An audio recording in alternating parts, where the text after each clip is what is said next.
나의 진정한 뿌리를 찾는 시간, 그리고 하나님의 사랑의 음성을 듣고 체험하는 이 시간에 참여해 주신 것을 다시 한번 감사드립니다. 어제 드린 말씀처럼 여러분의 오늘 하루는 가치가 있습니다. 마찬가지로 우리의 인생에는 이 소중한 가치가 있습니다. 그리고 예기치 못한 바람에 흔들릴 때 그것은 여러분의 탓이 아닙니다. 하나님께서 분명 우리의 삶의 모든 수고와 가치를 인정해 주실 것을 믿습니다.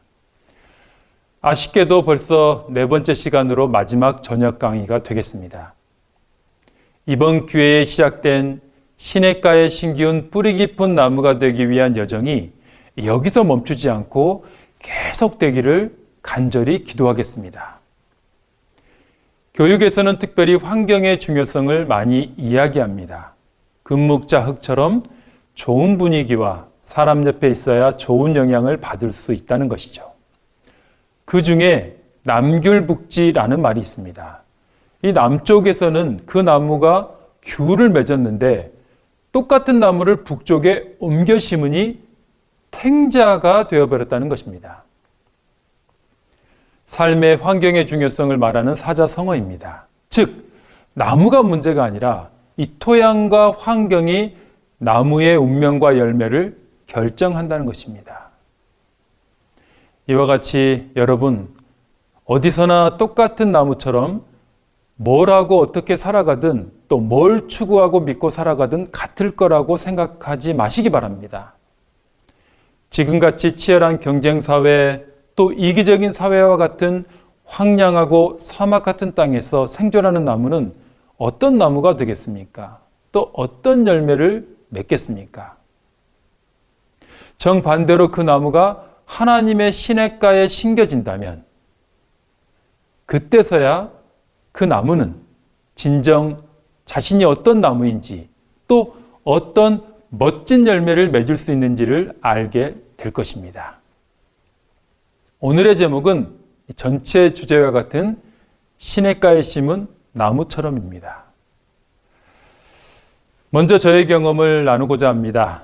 물론 세상에 특별하고 대단한 성공담은 아니지만 이 신앙 안에서 바람을 더 이상 두려워하지 않는 하늘의 평안과 뿌리를 찾은 사람의 행복을 겸손하고 감사한 마음으로 전하기를 원합니다.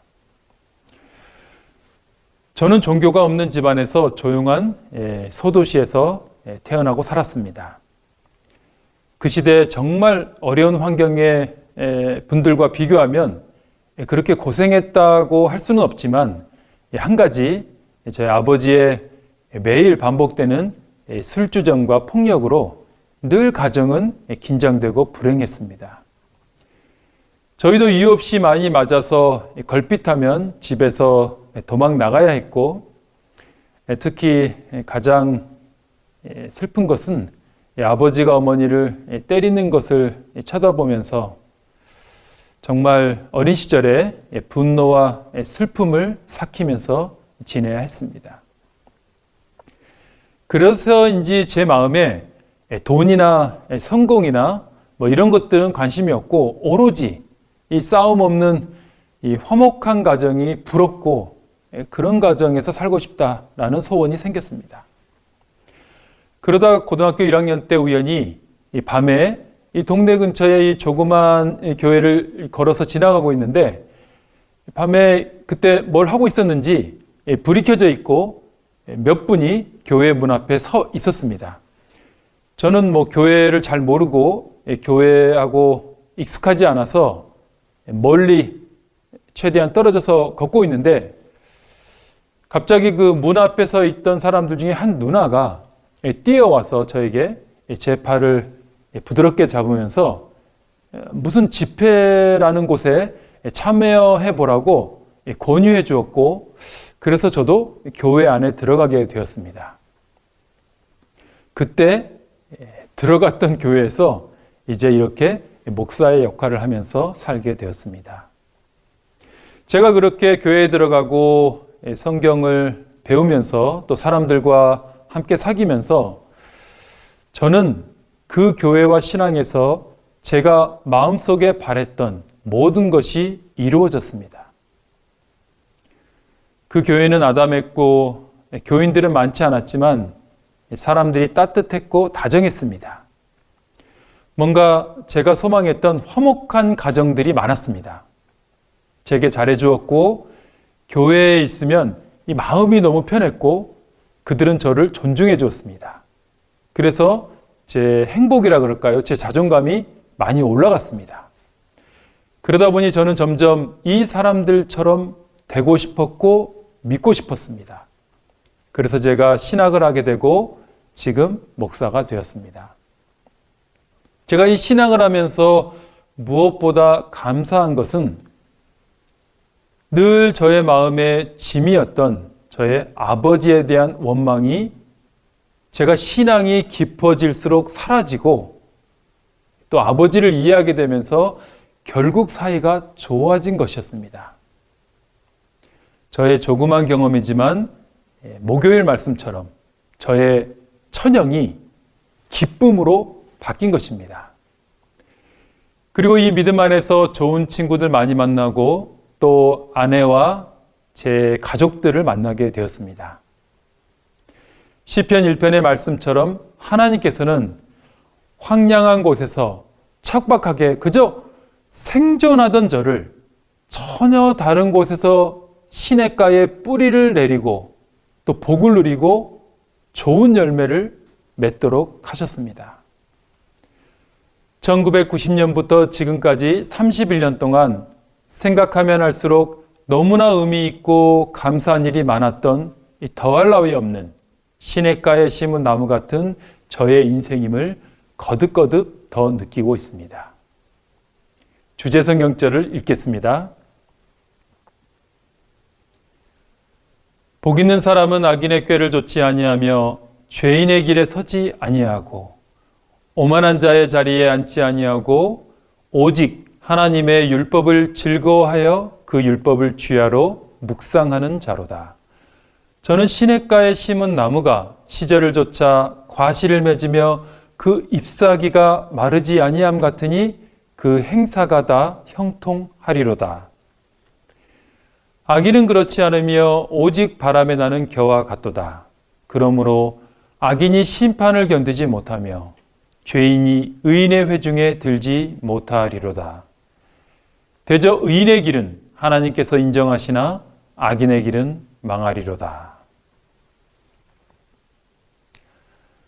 저의 경험이 바로 이 성경절과 같고 그래서 제가 이 성경절을 너무 좋아하다 보니 실은 우리 집 가훈으로 정했습니다. 시냇가에 심은 나무처럼 이게 저희 집의 가훈입니다. 그리고 가족 나무도 심었습니다.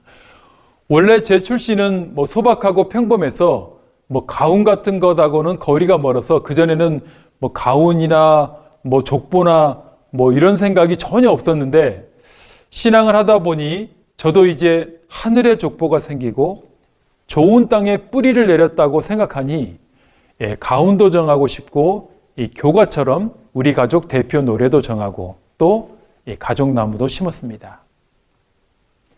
나는 시냇가에 심은 나무, 우리 가족도 시냇가에 심은 나무. 앞으로 가족이 더 많아지면 바로 이 하나님 품 안에 있는 호수의 많은 나무들처럼 멋진 가족, 멋진 가문이 되기를 소망하고 있습니다. 이런 시편 1편의 약속에 따라 놀라운 경험을 제가 했기에 진심으로 이 소식을 누구에게나 전하고 싶은 것입니다. 한 번은 아주 순진한 3살, 4살 이웃집 자매에게 실험을 했습니다. 10원짜리 3개와 이 100원짜리 1개를 보여주며 어느 쪽을 가질래? 라고 물었습니다. 그러자 3살 동생이 10원짜리 3개를 선택했습니다. 4살 언니는 달랐을까요? 언니도 역시 10원짜리 3개를 선택했습니다. 왜 자매는 100원짜리가 아니라 10원짜리 3개를 선택했을까요? 네, 가치를 모르기 때문이죠. 아직 어려서 돈의 가치를 모르기 때문에 그저 이 3개짜리가 좋아 보여서 선택한 것입니다. 실은 이게 3살, 4살이니까 다행이지 이 자매가 나이가 더 있는데 이런 선택을 했으면 부모님들이 아마 한숨을 쉬고 크게 걱정했을 것입니다. 이렇듯 가치를 알고 모르냐에 따라 이 사람의 행동은 달라지는 것입니다. 어른도 마찬가지입니다. 자신의 가치를 어떻게 여기느냐에 따라서 선택과 행동이 달라지는 것입니다. 즉, 진정한 가치를 알면 사람의 행동이 바뀝니다. 그래서 자신의 진정한 가치를 발견하는 것이 그저 행동하는 것보다 우리가 해야 할 가장 우선적인 일입니다. 아직도 여전히 우리 인간은 우리 자신의 존엄한 가치를 전혀 모르고 있습니다. 그저 우리 사람끼리, 인간끼리, 이웃끼리 재산을 비교하고 인종을 따지고 높고 낮음을 따지고 있고 결혼 등급표나 금수저, 흑수저처럼 헛된 신분을 말하고 있지만 그것은 사상누각, 모래 위에 세워진 건물과 같은 결국 바람 불면 쓰러질 그런 가치를 붙잡고 있는 것과 같습니다. 그래서 성경은 그런 우리에게 마가복음 8장 36절에 사람이 만일 온 천하를 얻고도 제 목숨을 잃으면 무엇이 유익하리요? 라며 생명의 가치가 먼저라고 교훈을 주고 있습니다. 성경의 핵심 개별은 바로 인간의 존엄한 가치를 바로 알리는 것입니다. 우리의 존엄한 가치를 먼저 알아주신 것은 바로 우리를 사랑하셔서 우리를 위해 자신의 생명을 주신 예수 그리스도이십니다. 요한복음 3장 16절에 하나님이 세상을 이처럼 사랑하사 독생자를 주셨으니 이는 저를 믿는 자마다 멸망치 않고 영생을 얻게 하려 하심이니라. 하나님께서 자신의 아들 예수 그리스도의 생명을 희생시켜 우리를 구하셨다는 것입니다. 이것을 믿어 내가 나를 평가하거나 보는 것이 아니라 예수님의 나를 위한 희생을 통해 나 자신을 바라볼 때 하나님의 아들의 생명의 가치가 내게 있음을 감사하게 됩니다. 그 예수님의 십자가의 희생을 우리의 것으로 받아들이고 그분의 삶의 모본을 닮아가는 것이 구원의 길이요 생명의 길이며 요한복음 8장 32절에 진리를 알지니 진리가 너희를 자유케 하리라 는 선언처럼 진정한 자유를 얻는 길입니다. 제가 좋아하는 예수님의 사랑을 받아들여서 자신의 참된 가치를 깨닫고 이 진정한 자유를 얻은 한 그리스도인의 고백입니다. 우리는 하나님의 존귀한 가치입니다. 하나님은 우리의 하늘 아버지, 그분의 마음에는 내가 아니면 메울 수 없는 사랑의 구멍이 있습니다. 내가 하나님께로 돌아가지 않으면 그것을 메울 수 없습니다. 우리를 위해서 하나님의 아들 예수 그리스도께서 십자가에서 죽임을 당하셨습니다. 이제 우리의 가치는 하나님의 아들의 목숨과 바꾼 영원한 생명에 있습니다.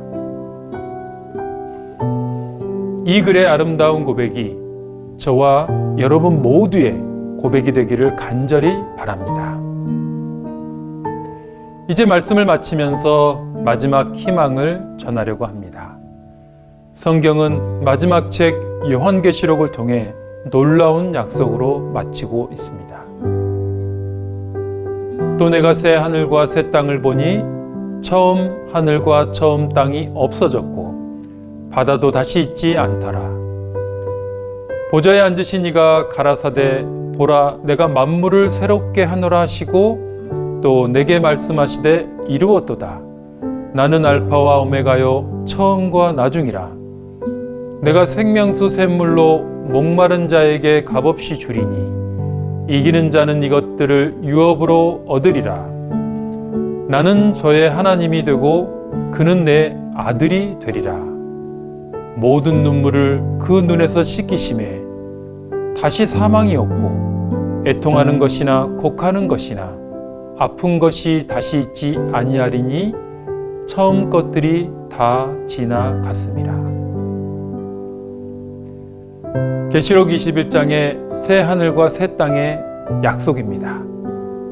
장차 회복될 하나님 나라의 선포입니다. 언젠가 이 약속이 이루어지기를 정말 손꼽아 기다리고 있습니다. 더 이상 아픈 사람도, 곡하는 사람도, 슬픈 사람도 없는 세상. 모든 인간이 동등한 존엄과 자유와 행복을 누리는 이 성경의 약속을 믿음으로 기다리고 있습니다.